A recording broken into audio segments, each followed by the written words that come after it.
Is Coinbase safe to store your Bitcoins in? So you can see this is what Coinbase is. And the simple answer is yes, of course it is safe. In fact, if you are active in the crypto market, Coinbase is one of the most safest platform there is, right?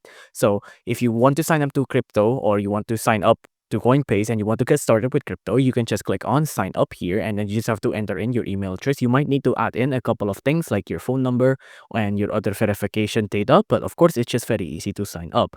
Coinbase is actually one of the most trusted platform on the crypto market here. It's very, very safe. Not just Bitcoin, it's also used to store Ethereum, XRP, Tether, Solana, and USDC. I'm sure you've heard of any of these coins here before, like Bitcoin especially, and also Ethereum. It's one of the most popular one out there. But of course, it supports USDC as well, which is kind of like the baseline for crypto, right? Because it's just the normal US currency, but into crypto. So again, is it safe to store your crypto on Coinbase? Yes, of course it is.